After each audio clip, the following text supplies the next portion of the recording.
Chers auditeurs, vous êtes à l'écoute des messages de la bonne nouvelle de Jésus transmis à travers les prédications de l'Église adventiste du 7e jour, Église africaine francophone de Bruxelles.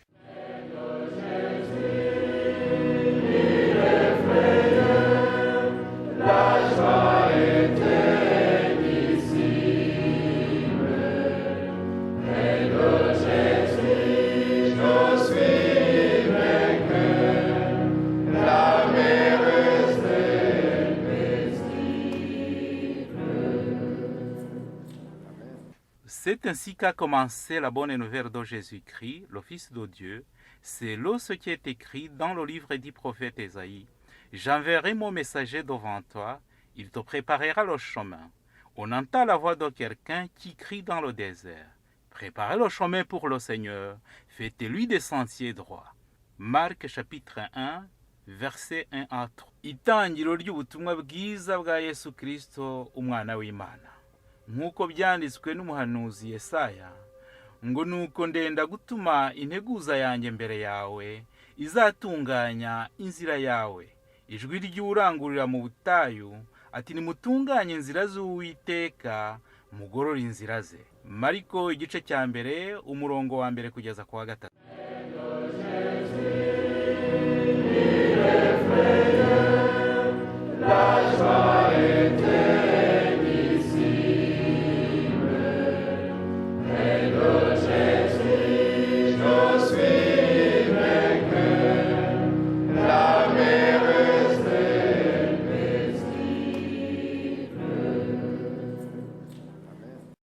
Imana yacu ishimwe cyane. Que notre Dieu soit loué. Yo kwishimira ni byinshi, ariko by'umwihariko turi ahangaha imbere yayo n'ukuri ihimbazwe. Nous avons pas mal de bonnes choses qui peuvent faire l'objet de sa glorification. Barakoze korari umucyo. Merci pour la chorale Umucyo. Mu cyifuzo cyiza dusangiye twese. À travers leurs chants qui nous ont exprimé, qui nous concernent tous. Kandi twifuje ko kiba intego nyayo kugira ngo nukurura munsi tuzawuhigure. Que ça soit pour nous tous le bon objectif pour que ce jour-là nous puissions tous nous raconter. Tuzaguruka twishimye. Nous allons voler avec beaucoup de joie. Agahinda nigashira ku isi. La tristesse sera bannie de la terre. Imibabaro nishira ku isi. Les douleurs prendront fin. Yewe ngo nubwo napfa nzaguruka. Même si je meurs, j'ai la certitude que je vais voler. Kandi nzabana na Yesu iteka. Et je vivrai avec Jésus éternellement. Nukuri iki ni icyifuzo cyiza, umuntu wese araha atari cyo cyifuzo cye yaba afite ingorane. Et je l'espère bien que pour toute personne présente ici, cela est l'objectif de son objectif. Hamwe rero ni intangiriro umucyo uduhaye. Avec le bon commencement que la chorale Umucyo vient de nous donner, tugiye n'ubundi gukomeza twimbika mu ijambo ry'Imana. Nous allons poursuivre en regardant dans la parole de Dieu. Maze ugasanga kenshi intego cyangwa se iby'Imana iba yadufashije mu buryo bwo kugira ngo dusangirire hamwe bigenda mu murongo umwe. Et on voit que tout ce que Dieu donne à chacun pour que nous puissions partager converge dans le même sens. Atari iby'uyu munsi gusa, ahubwo n'ibihe byose usanga intego aba ari imwe. Et cela ce n'est pas seulement pour aujourd'hui mais pour les autres fois futures, l'objectif est le même. Kubera ko amagambo mfite tugiye kwigana, les paroles que nous allons partager, ndetse mbere yuko nyababwira ndifuza gusa nkaho mbasaba ngo niba mwarize amigisho y'iki cyumweru, avant que je vous donne le titre du sermon, je voudrais vous demander si vraiment vous avez étudié la leçon du questionnaire de cette semaine. Ntago mbabaza ahubwo ndagira ngo musubire mu cyigisho uko kiri, kuko turaza gusa nkaho n'ubundi ari cyo turi gutsindagira. Donc c'est en quelque sorte un rappel de la leçon de cette semaine. Nacyo ntikigenda kimwe nkuko wenda navuga ngo nicyo nateruye ngo mu buryo bwo kugira ngo tugisubiremo. Je ne vais pas vraiment m'y attarder 100%, ahubwo ndagira ngo ntunge agatoki ku ntego yacyo. mais je voudrais pointer du doigt l'objectif de cette leçon. Niba mukibutse, Si vous vous souvenez de cette leçon, kibanze cyane ku Bisirayeli, on a beaucoup plus parlé de la vie des Israélites. kibagaragaza bari mu kintu kimeze nko kwisuzuma. Et la leçon le montre en quelque sorte comme dans un état d'examen de conscience. Kandi maze ibyo bisuzumye bakageraho bakanabona, Et la façon dont ils se sont examinés, babiha igihe bumva ko nta handi bagomba kubijyana uretse kubitura Imana, et ils ont tout apporté à l'Éternel. kugira ngo bagaragaze rwose igishyika bafite cy'uko bakeneye ubutabazi. Pour montrer à Dieu leurs besoins de délivrance. Ibi rero nabyo ndabishingiraho nanjye mbabaze, ese nta butabazi dukeneye? Donc je m'appuie sur ça et je vous pose la question, est-ce que vraiment nous n'avons pas besoin de délivrance? Niduhuza igisubizo, niyo mpamvu nababwiye nti birasa nk'aho ari bimwe turakomerezaho kandi twaka ubwo butabazi tugaka umuremyi wacu ari we Mana yacu. Donc nous pouvons toujours donner la même réponse et nous avons besoin aussi de ce secours de Dieu que nous devons demander toujours à Dieu. Kandi mu byagaragaye muri icyo cyigisho ni uko byari bifite ishingiro y'uko hari icyo bakoze kitatunganye. À travers cette leçon, on voit qu'ils avouaient leur tort. Ndetse mu magambo make baribagiwe bibagirwa byinshi. Et en quelque sorte, ils avaient oublié.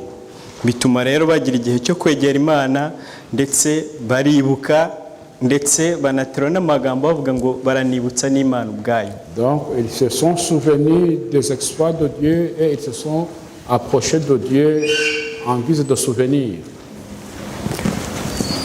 Maze mu buryo bwo kubikora byabasabye guca bugufi. Et en s'approchant de Dieu, ils se sont fortement humiliés. Barumvira, et ils ont obéi. Kandi bazirikana cyane ibyo Imana yabakoreye n'ibyo yabasezeraniye. Et ils s'attardaient beaucoup sur ce que Dieu a réalisé dans leur vie dans le passé. Mu magambo make navuga ko ariyo mico yabaranze muri icyo gikorwa bakoze. Donc c'était l'état d'esprit qui les caractérisait lorsqu'ils s'approchaient de Dieu. Bityo biratuma tujya ku magambo rero natwe tugiye kuganira uyu mwanya. Ici, cela me pousse à vous donner le titre du sermon. Avuga ati hari icyo abantu tudakwiye kwibagirwa. Ce que nous ne devons pas oublier. Hari icyo abantu tutagomba kwibagirwa. Ce que nous ne devons pas oublier. Impamvu y'aya magambo, le pourquoi du titre de ce sermon, kandi nagiye ngereranya n'Abisirayeli uburyo imibereho yabo nabo yabaye. j'ai tiré beaucoup de comparaisons dans la vie des Israélites. Ndaza kubibandaho nk'uko nabibasezeranije. Je m'attarderai beaucoup sur leur vie. Nuko mu gihe bagize amahirwe nk'uko twabonye muri iki cyigisho cyo kugira ngo bafate igihe cyo kujya hamwe bakongera kugarukira Imana. Donc ils ont de commun accord pris cette résolution de se rapprocher de Dieu en guise de se repentir. Bibutse uburyo bagiye bibagirwa. Et ils se sont souvenus de la manière dont ils avaient oublié la main de Dieu qui avait agi dans le passé. Nk'abantu rero nk'uku tunateraniye ahangaha natwe nicyo kituranga, turibagirwa. Nous aussi, en tant que des êtres humains rassemblés ici, quelquefois nous oublions les exploits de Dieu dans le passé. None impamvu zo kwibagirwa ni izihe? Et pourquoi est-ce que nous en arrivons là à oublier? Kugera naho dutumwaho cyangwa se duhura n'ibyakatwibukije rimwe na rimwe ntitunabyumve. Jusqu'à ce que Dieu nous touche par des choses ou des événements qui sont là pour nous réveiller, pour réveiller nos consciences. Tuzi neza ko Abayisirayeli babayeho imibereho igoye. Nous savons bien que leur vie n'a pas été facile. Ubwo bari mu buretwa, quand ils étaient d'abord en esclavagisme égyptien, maze ibyo bituma rwose bagera aho banavuga hari ko Imana itakibaho cyangwa itakibitayeho, jusqu'à un moment où ils murmuraient même, disaient que peut-être Dieu les avait abandonnés. Ariko Imana mu mugambi wayo itegura Mose kugira ngo ajye kubakura muri ubwo buretwa. Mais Dieu, dans son plan de rédemption, il avait prévu son serviteur Moïse pour aller le délivrer de l'Égypte. Ndetse mbarangiye mu kuva umurongo igice cya 6 ku murongo waho wa 9. Donc si nous lisons Exode chapitre 6 verset 9,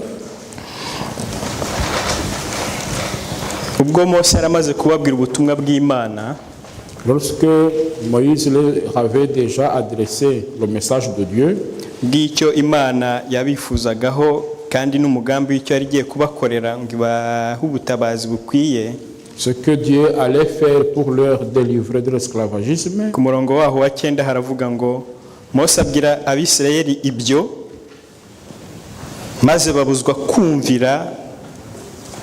kumwumvira n'umubabaro mu mitima yabo utewe n'uburetwa bw'agahato. Ainsi parla Moïse aux enfants d'Israël, mais l'angoisse et la dure servitude les empêchèrent d'écouter Moïse. Iyi nagira ngo nyifate nk'impamvu imwe yo gutuma tutumva cyangwa se igatuma hari ibyo biduhitaho mu gihe bije ari ingirakamaro.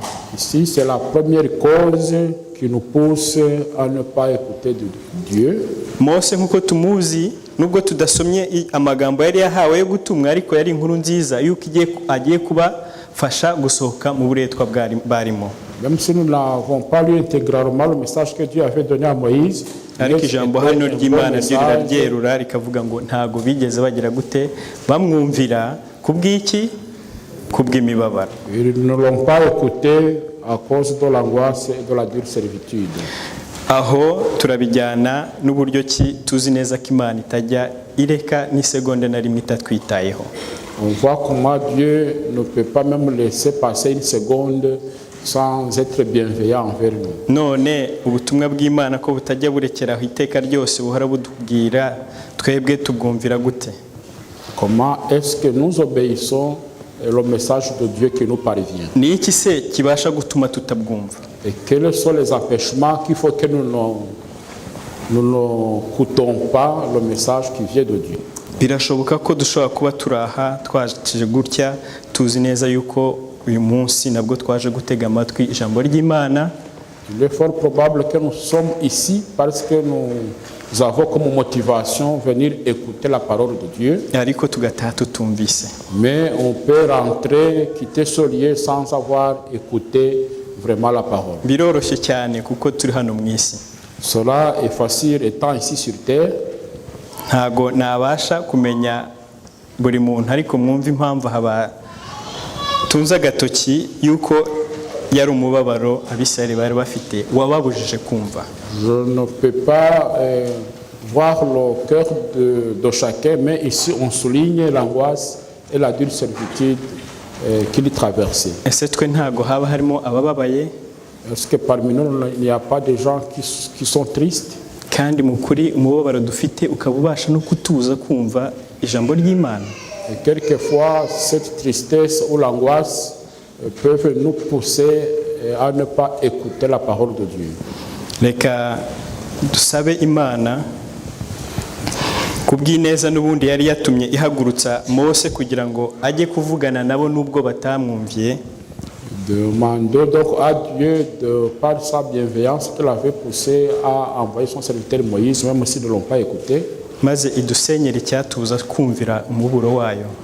Que Dieu puisse détruire, peut causer ce fait de ne pas écouter ses propos ou sa parole.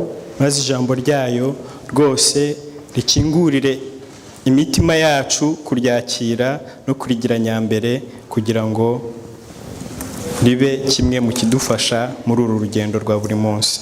Que nous puissions ouvrir nos cœurs à recevoir la parole de Dieu pour qu'elle soit l'élément principal qui doit nous guider dans le cheminement de chaque jour.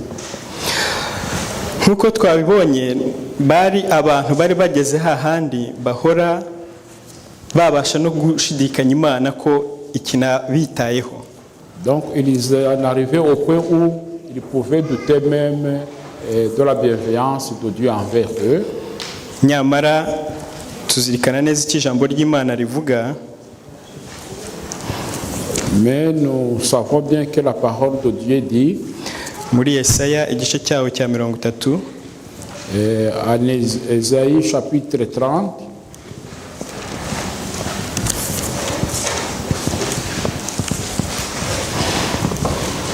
tureba ku murongo waho wa 21, Ésaïe chapitre 30, verset 21, tugomba kuzirikana isezerano ry'Imana hano ritubwira ngo kandi nujya kunyura iburyo cyangwa ibumoso amatwi yawe azajya yumva ijambo riguturutse inyuma rivuga riti iyi niyo nzira mube ariyo mukomeza. tes oreilles attendront derrière toi la voix qui dira, voici le chemin, marchez-y, car vous iriez à droite ou vous iriez à gauche. Mukuri aha ni ukutagira urwitwazo rwo kugira ngo tube twavuga tuti Imana yatwibagiwe kabone nubwo twaba turi mu miruho cyangwa se mu mibabaro igoye ikabije. Ainsi nous n'avons aucun prétexte que nous pouvons amener devant Dieu pour dire qu'il nous a oubliés malgré l'état de détresse que nous pouvons traverser. Niyo mpamvu mvuga nti niba twajyaga tugira nk'umurongo umwe kugira ngo twisuzumire iki kintu, ese ibi bintu bibaho koko? Umuntu agera ahantu ashobora gushidikanya hanyuma akumva amajwi amuvugira inyuma. Est-ce qu'il arrive le moment où on peut avoir des doutes et avoir une parole de réconfort qui te donne une direction? Ikigaragara cyo nuko tudakoze nk'amarobo. Ce qui est remarquable, c'est que nous ne sommes pas des êtres robotiques. Ntekereza ko robo n'igikorwa ishinzwe gukora ni icyo nyine nta yindi duty ibasha kugira igenda igiye.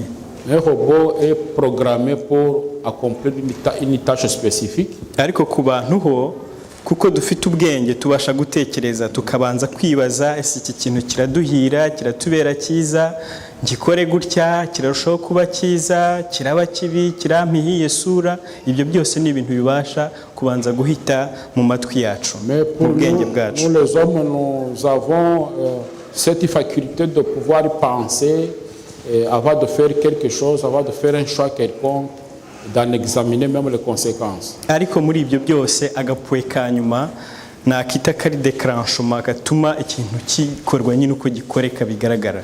Mais en tout état de cause, ce qui déclenche la mise en pratique d'une action finale, niba icyo kintu twazirikanaga ko ari twe ba nyiracyo ari twe nitwe bayobozi bacyo, c'est nous les acteurs principaux qui mettent le point final à un acte quelconque. Ariko kubw'umwanzi Satani ibyo duhitamo cyangwa tugakransha muri ubwo buryo bituma rimwe na rimwe tuba abantu bibaza ati kuki bitubereye gutya. Mais ce que nous pouvons nous-mêmes délibérer de faire, de déclencher dans une direction quelconque, nous pouvons nous demander pourquoi cela se passe ainsi. Ese Mana bigenze gute ubyemereye iki? Et on peut revenir à Dieu pour lui demander pourquoi il a accepté que ça se réalise ainsi. Kandi rimwe na rimwe tutanayigishije inama mu kugira ngo tubikore. Alors quelquefois que nous avons même agi sans consulter, sans le consulter.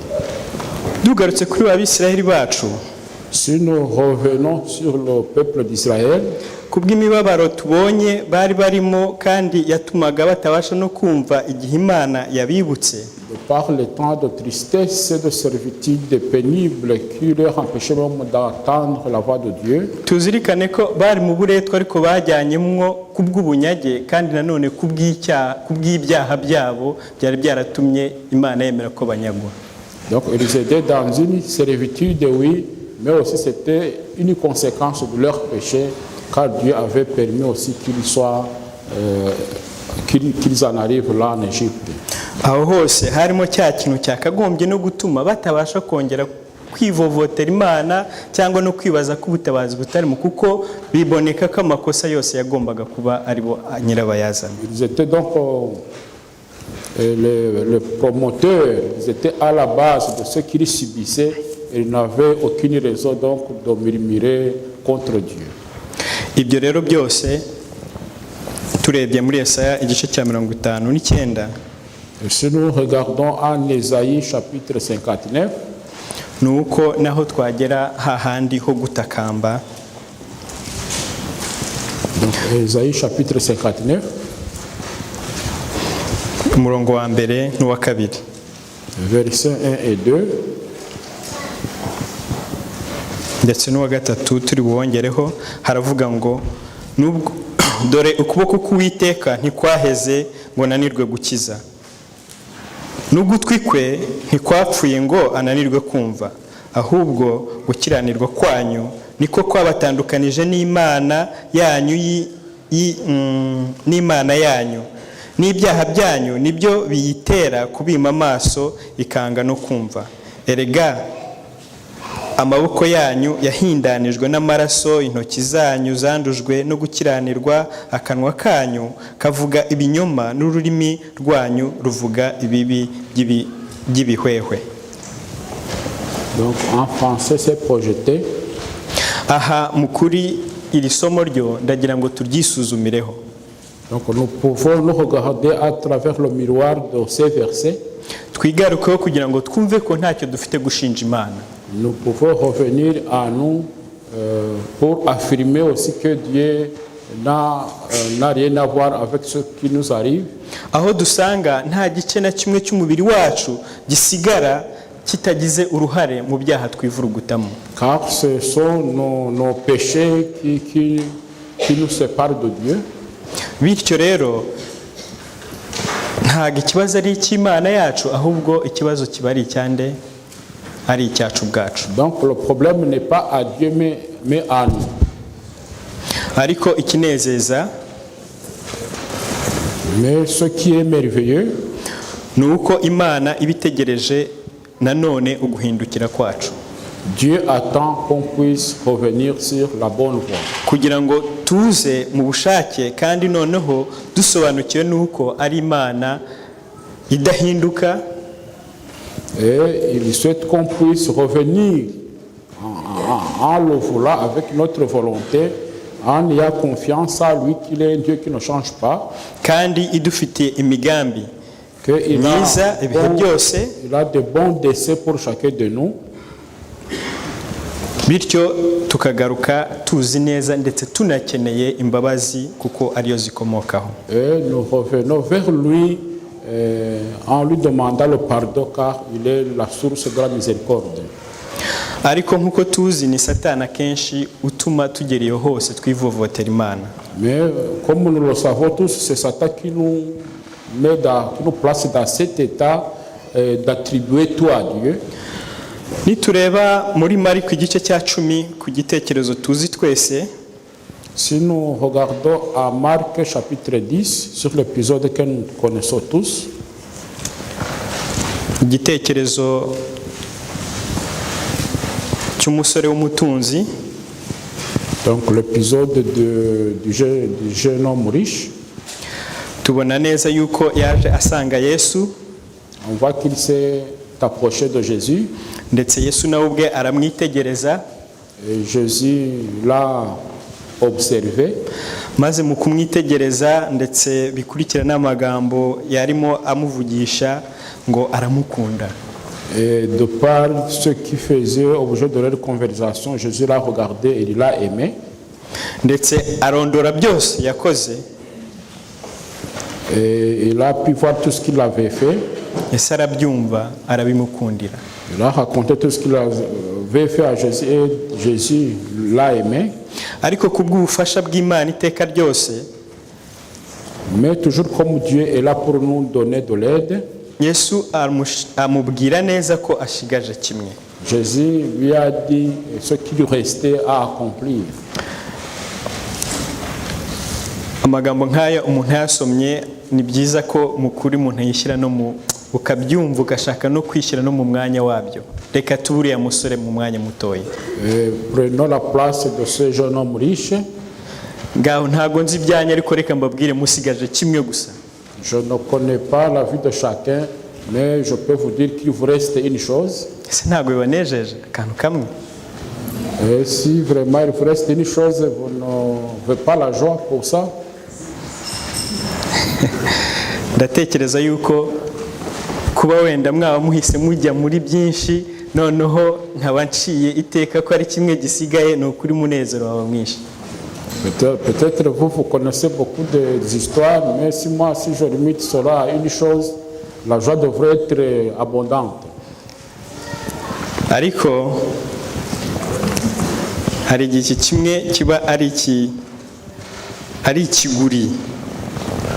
Mais je peux parler d'une chose, que c'est un ensemble de beaucoup d'éléments. Ikiguri murakibona bakivuga ku nzu y'umuswa twa dusimba dutoya. On parle de l'ensemble des fourmis qui s'entassent sur un cadavre quelconque pour le consommer. Imiswa ijyamo imbere. Les fourmis, donc, quand ils veulent pénétrer une maison, iba ari myinshi mo imbere bitangaje, ariko ku busohokero bwacyo aho biba bwagize ukajya ubona agaswa kamwe, tubiri, dutatu, niba ari abarinzi ntago nzi uko biba bimeze. Donc du dehors, on peut avoir quelques fourmis, mais lorsqu'elles ont déjà creusé, les fourmis sont plus nombreuses à l'intérieur. Kandi nk'uko mubizi imiswi irarumana. Mais comme vous le connaissez, le fourmi pique.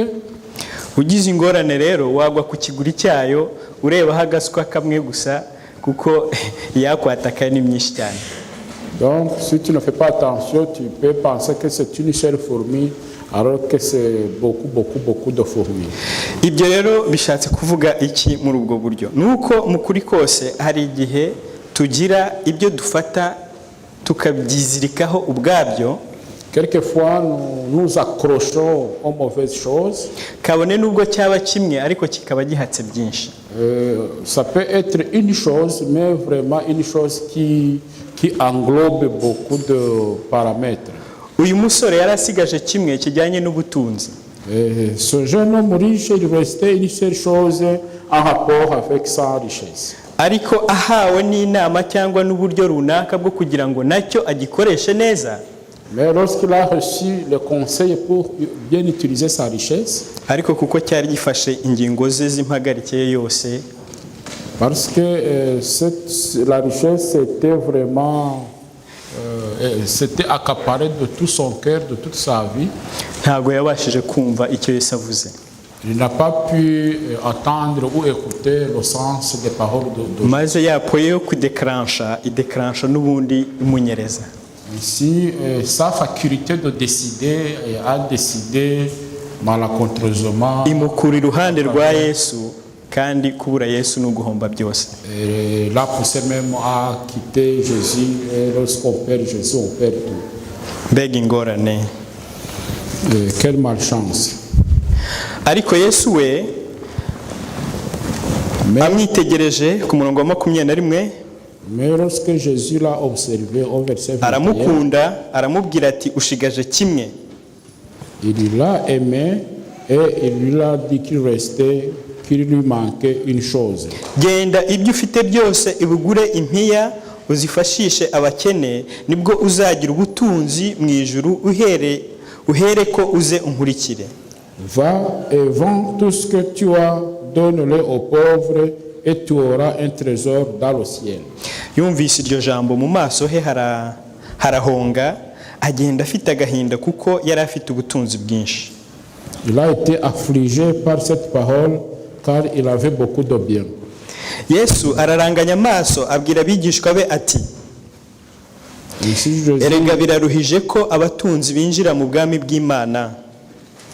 Jésus, il a dit à ses disciples qu'il sera difficile à ceux qui ont des richesses d'entrer dans le royaume de Dieu. Abigishwa be batangazwa n'amagambo ye, nuko Yesu arabasubiza ati, bana banjye, nukuri biraruhije ko abiringiye ubutunzi binjira mu bwami bw'Imana. Icyoroshye nuko ingamiya yanyura mu izuru ry'urushinge kuruta ko umutunzi yinjira mu bwami bw'Imana. Donc les disciples furent étonnés de ce que Jésus parlait ainsi, et reprenant, il leur dit, mes enfants, qu'il est difficile à ceux qui se confient dans les richesses d'entrer dans le royaume de Dieu. Il est plus facile à un chameau de passer par le trou d'une aiguille qu'à un riche d'entrer dans le royaume de Dieu. Barumirwa cyane bati, ubwo bimeze bityo ninde ushobora gukizwa? Yesu arabitegereza arababwira ati ibyo ntibishobokera abantu ariko ku Mana ko siko biri kuko byose bishobokera Imana.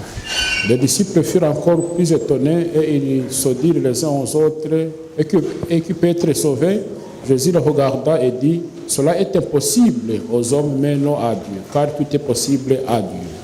Twari twihaye uriya musore ariko reka tugaruke gato no kubigishwa.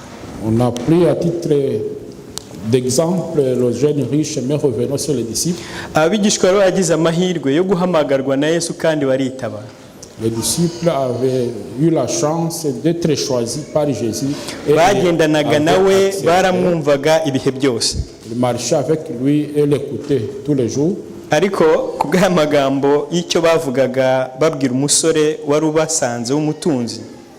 Mais après ces paroles adressées à ce jeune riche, biratugaragarira hano yuko ngo baratangaye ndetse baranumirwa kubw'igisubizo Yesu yabahaye. La Bible nous rapporte qu'ils ont été étonnés de la réponse que Jésus leur a donnée.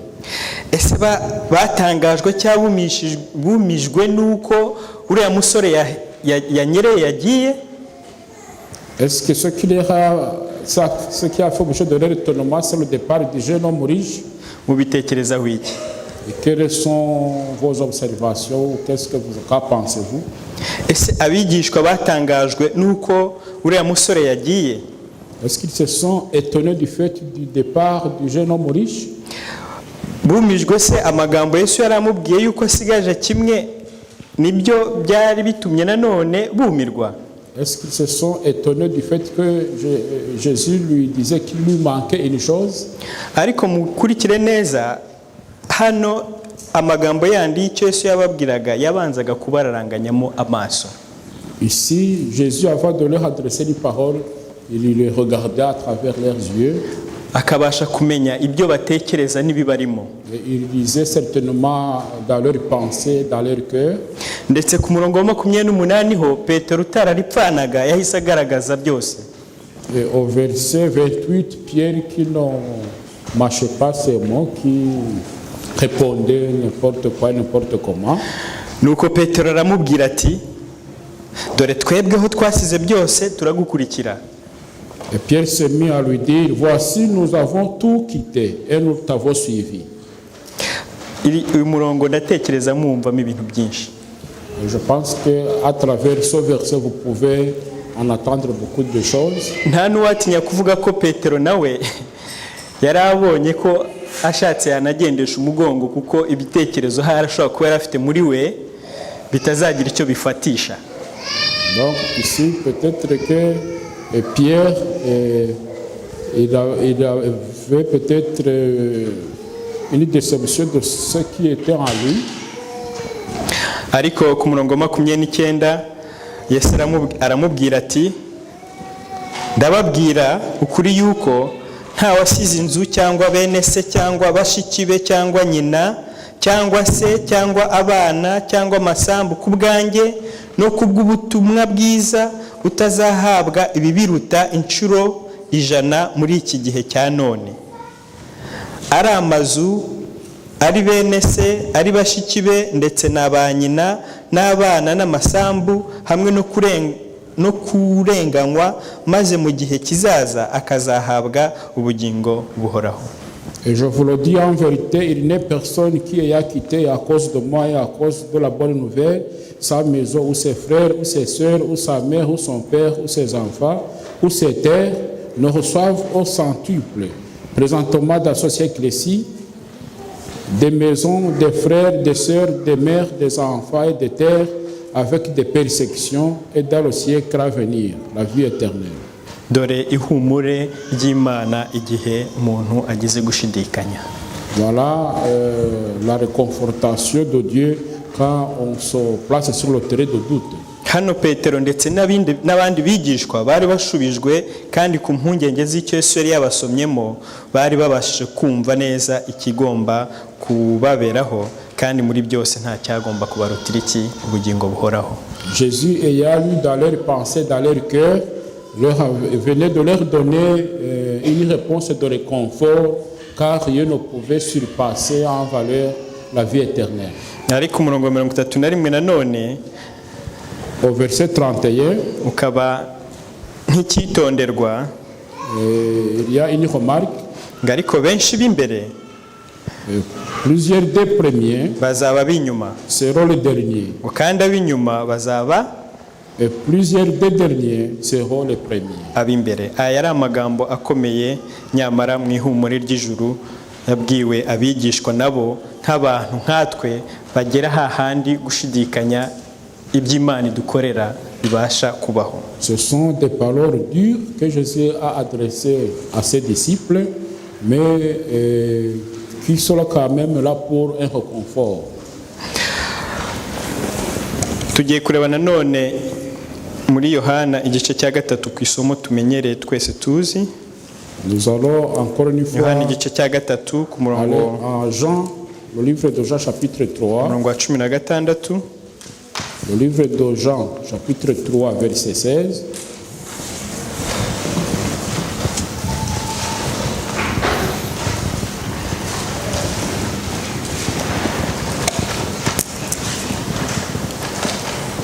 Ariko kuko Imana yakunze abari mu isi cyane, ku murongo uvuga kuko Imana yakunze abari mu isi cyane, byatumye utanga umwana wayo w'ikinege kugira ngo umwizera wese atarimbuka ahubwo ahabwe ubugingo buhoraho. Car Dieu a tant aimé le monde qu'il a donné son Fils unique, afin que quiconque croit en lui ne périsse point, mais qu'il ait la vie éternelle. Wa 17 naho ngo kuko Imana itatumye umwana wayo mu isi gucira abari mu isi ho iteka, ahubwo yabikoreye kugira ngo abari mu isi bakizwe nawe. Dieu en effet n'a pas envoyé son Fils dans le monde pour qu'il juge le monde, mais pour que le monde soit sauvé par lui. Twarimo tuvuga kubigishwa, ariko nanone aha tuzi neza ko aya magambo mu buryo yavuzwe cyari ku kiganiro cyari cyabaye kirekire ubwo Yesu nabwo yahuraga na Nikodemu. C'était suite à une longue conversation que Jésus venait de mener avec Nicodème. Nawe utari wasobanukiwe cyangwa yumvise icyo inzira y'umusaraba cyangwa se inzira yo gukurikira Yesu isaba. Et lui aussi qui n'avait pas bien pigé le niveau de renoncement qu'il devait consentir pour suivre Jésus. Kandi gikomeye ahantu yabarizwaga nawe wari umuryango ukomeye w'abantu bari ku ruhembe rwo hejuru mu by'iyobokamana. Et nous souvenons qu'il venait de la classe sociale un peu plus élevée en ce qui concerne la connaissance de la parole de Dieu. Ariko kubw'ubuntu bw'Imana, mais de par la grâce de Dieu, no kubw'impamvu zose zishoboka zo kugira ngo umuntu abone agakiza, et de ce que aussi Dieu met tout en œuvre pour accorder le salut. Kubw'igishyika cyo kwibaza ibyo byose byamuremereraga, ntago yabashaga kuryama atabashije kubona igisubizo. Et de tout ce qui pesait sur lui, sur Nicodème, il ne pouvait pas dormir sans avoir une réponse. Tumubona rero asanga Yesu ninjoro amubaza byose. C'est pourquoi il s'est approché de Jésus la nuit et lui a tout demandé. Hari ko gukomezwa mu buryo ki Imana yakunze abari mu isi cyane bituma itanga umwana wayo w'ikinege kugira ngo umwizera wese atarimbuka ahubwo ahabwe ubugingo buhoraho. C'est à lui que Jésus a adressé cette parole de réconfort, que Jésus a été envoyé dans le monde pour donner la vie éternelle à quiconque croit, mais pas pour perdre le monde.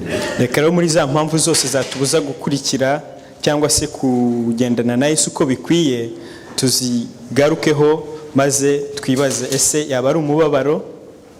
Donc nous pouvons revenir sur tout ce qui nous pousse à ne pas écouter la parole de Dieu, à suivre Jésus. Est-ce que c'est l'angoisse? Yaba ari ibyishimo se cyangwa umunezero cyangwa imyanya y'agaciro twaba dufite mu buyobozi cyangwa mu mibereho ya buri munsi? Est-ce que c'est la joie ou nos positions sociales dans la société ou dans notre vie de chaque jour? Kuko izo mpamvu zose hariho ikibazo zirashoboka. Parce que tout cela peut être à la base de ne pas écouter la parole de Dieu. Niba Abisiraheli kubw'umubabaro batarabashije kumva kugira neza kw'Imana kwari kubaziye, Si donc les enfants d'Israël, de par l'état d'angoisse et de servitude rude dans lesquels ils se trouvaient, n'ont pas pu prêter oreille au message que Dieu leur avait envoyé à travers Moïse, umusore w'umutunzi wari usigaje ingorane imwe gusa ariyo yagaragaraga nawe ibyo bikamunanira. et le jeune homme riche dont il lui manquait une chose pour pouvoir suivre Jésus, abigishwa nabo bakagenda igihe cyose bagira aho batumva badasobanukiwe bari kumwe nawe imbona nkubone. et les disciples qui étaient physiquement avec lui, qui ne comprenaient pas mal de choses, Nikodemu akaba yaribujijwe kuryama ijoro ryose akaritema agakugenda kugira ngo yegere Yesu akamwigereraho. et Nicodème qui n'avait pas dormi, qui a préféré d'aller passer toute la nuit avec Jésus, Ndetse we by'umwihariko wabaga aciye inyuma ikipe y'abandi bagenzi be batari bafite n'ubwo bushake bwo wenda kubyumva, abasha no kubizira igihe cyashoboka ko bamubona yagiye kusa nk'aho ashyikirana na Yesu. et Nicodème qui passait sans que ses collègues le sachent. Ibyo byose ni ibintu tugomba kuzirikana On doit toujours garder cela en mémoire kandi tukabyibuka et nous devons nous souvenir de tout cela kugira ngo hatagira ikintu na kimwe kidutandukanya n'umucunguzi wacu. pour qu'il n'y ait aucune chose qui peut être un objet de séparation avec notre Dieu. Reka mbasabe tujye muri Yakobo igice cya mbere. Donc je vous demanderai d'aller dans le livre de Jacques, chapitre 1er.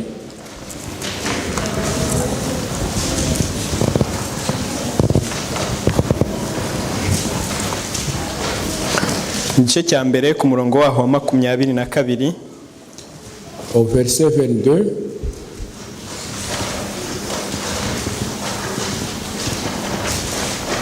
kugera ku wa 25. du verset 22 au 25.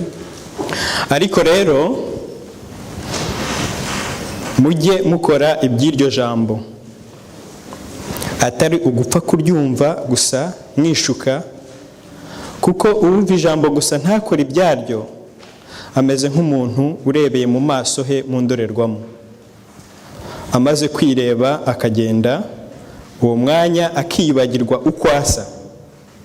Ariko uwitegereza mu mategeko atunganye rwose atera umudendezo, agakomeza kugira umwete wayo, atari uwumva gusa akibagirwa, ahubwo ari uyumvira, niwe uzahabwa umugisha mu byo akora.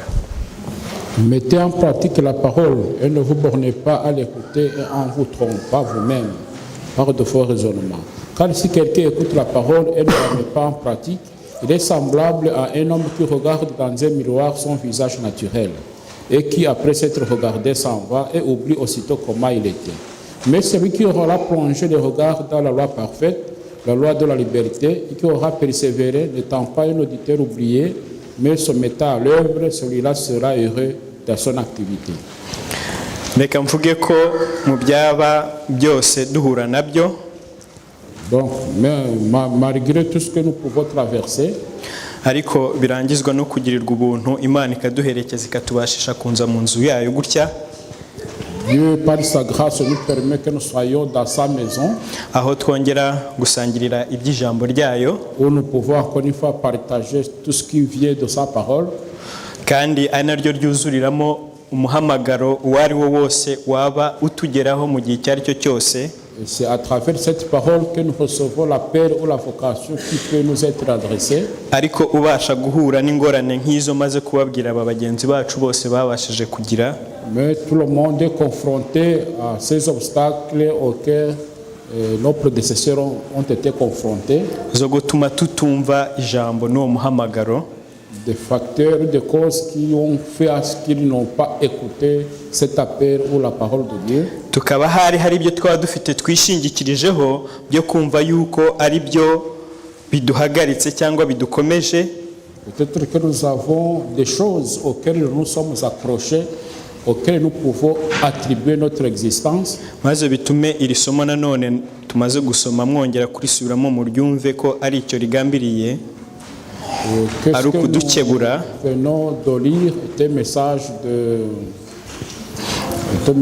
de réveil kugira ngo ridukeburire kugira ngo ibyo dukora uko tugaragara uko kuri kose uko biri kose bibe bitari ukwishuka, pour que nous ne puissions pas avoir de vains espoirs, ngo duse nk'abantu bagiye bagahagarara iruhande rw'indorerwamo ubasha kwiprotokora rwose imbere yayo, ariko se wasohoka imbere y'umuryango inyoni ikagutaho akantu, harya ubwo uri bumenye byagenze gute?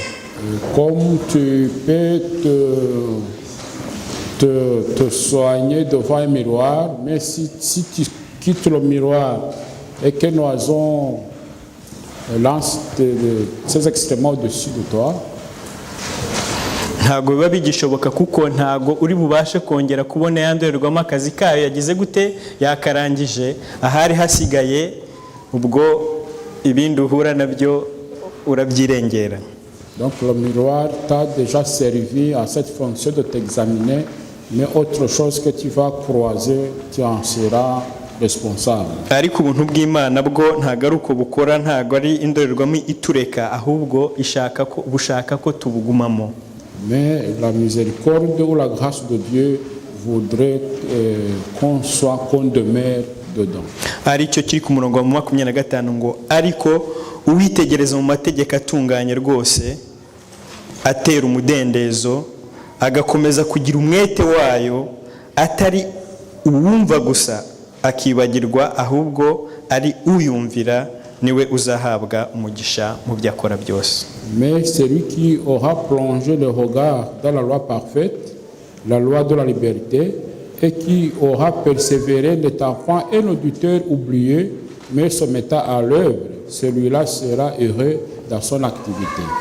Aha murambabarira isomo twasomewe mbere na Naomi n'uyu murongo nashakaga, ahubwo twibeshye igice, tuvuga igice cya 2 murongo 25, ariko cyari igice cya mbere murongo 25, ari wowe uyu nyine uvuga ko ariko uwitegereza mu mategeko atunganye rwose atera umudendezo agakomeza kugira umwete wayo, atari uwumva gusa akibagirwa ahubwo ari uyumvira, niwe uzahabwa umugisha mu byo akora.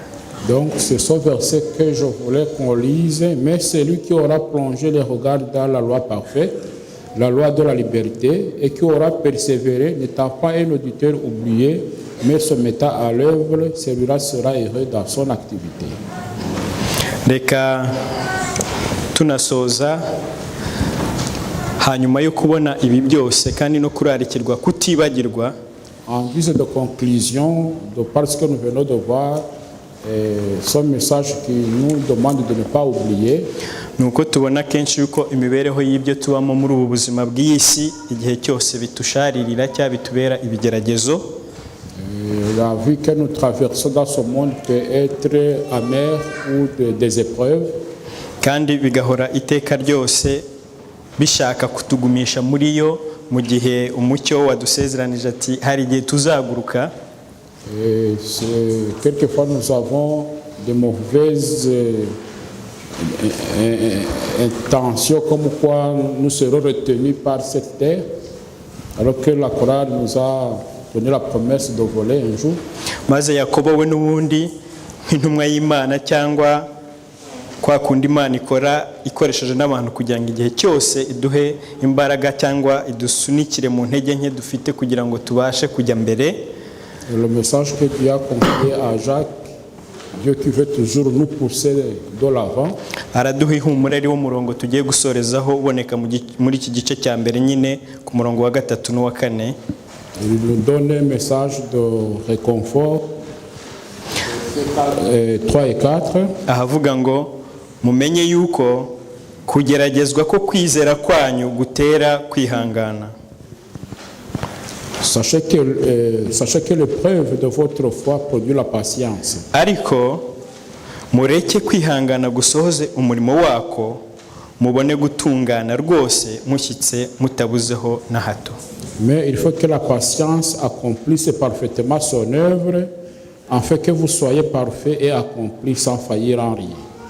Reka nk'abantu bigira ku Bisiraheli, Comme nous avons, comme étant des personnes qui ont beaucoup d'enseignements tirés sur les enfants d'Israël, abisirayeli kandi haribo natwe uyu munsi twitirirwa, et nous sommes des enfants d'Israël aussi en quelque sorte.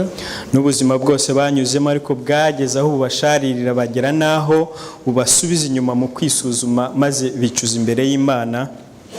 Et la vie qui leur a été amère jusqu'au niveau où ils se sont examinés et ils se sont repentis devant Dieu. Natwe uyu mwanya tuwukoreshe twisubiramo, Que nous puissions en ce moment-ci rentrer en nous-mêmes, maze ahari byaba ari imibabaro, byaba ari ibinezeza, byaba ari ikibazo icyo ari cyo cyose, ahari cyaba gihagurukiye kutubera ikigeragezo ngo kidutandukanye n'Imana, que ce soit la tristesse, l'angoisse ou l'épreuve ou un problème quelconque qui peut s'amener pour déclencher une séparation avec notre Dieu, byose bitume tubirenga, ahubwo duhe noneho kumvira cyangwa se twumve icyo Yakobo adusezeranira muri iyi mirongo. que nous dépassions toutes ces choses et que nous nous accrochions aux promesses contenues dans ces versets de Jacques. Maze uku kwihangana bituremamo kubwo kwizera kwacu. Donc la patience qui est provoquée par notre foi, maze hamwe no kutibagirwa kutwubakire mu gukomera no kwihangana bisoza imirimo yose izadushyitsa ku bugingo buhoraho. le fait de ne pas oublier que ça édifie en nous cette patience qui va nous pousser jusqu'à l'éternité. Niko gusaba kwanjye nisabira kandi mbasabira namwe mu izina rya Yesu. C'est ma demande pour moi et pour vous en Jésus. Amen. Data ukiranuka utuye mu bwami bwo mu ijuru, Éternel, Saint, qui est dans le demeure céleste, ni kubw'ubuntu bwawe c'est par ta miséricorde turiho duhumeka, que nous existons, que nous respirons, kandi ni kubw'imigambi myiza gusa udufitiye, et c'est de par ton bon dessein que tu as pour nous bitumana n'uyu munsi tugihumeka, que nous respirons encore aujourd'hui. tubikorerwa twebwe mu kuri tutabizirikana kuko twibagirwa nk'abantu. Nous en sommes les bénéficiaires sans toutefois en prendre compte, comme nous sommes des auditeurs oubliés. Ariko uyu mwanya tuboneyeho kugusaba rwose kututsindira kwibagirwa. Mais en ce moment, nous te demandons de nous aider pour ne pas oublier. Ahubwo twongere kugira intangiro nziza y'urugendo turimo, Que nous ayons un beau commencement de notre pèlerinage sur terre, aho buri umwe wese twirunduriye kuri wowe kugira ngo tubere umuyobozi, où tout un chacun de nous se confie en toi pour que tu nous diriges. ringaniza buri kimwe cyose kitaringaniye cyo mu mibereho yacu, Planifie toute chose qui n'est pas planifiée dans notre existence. kandi uduhe kutubera abagaragu beza, Fais de nous de bons serviteurs, tukumvire tugendane nawe dukora uko ushaka. que nous marchions sur le sentier d'obéissance conformément à ta volonté. Humura amaso yacu tubashe kubona byinshi, Ouvre nos yeux pour que nous puissions contempler beaucoup de choses. utunganiriza ubwenge bwacu gusobanukirwa n'igihe turimo, Renouvelle notre intelligence pour bien piger le contexte dans lequel nous sommes. uvumburire muri twe urukumbuzi rwo kubana nawe nk'uko wadusezeraniye. Donne-nous ce goût toujours de pouvoir aspirer à vivre avec toi comme tu nous l'as promis. Ibikwiye byose ubwenge bwacu butageraho biduhera ubuntu mu izina rya Yesu. Que tout ce que notre intelligence ne puisse pas atteindre, que tu nous l'accordes en Jésus, nous t'en prions. Amen. Amen.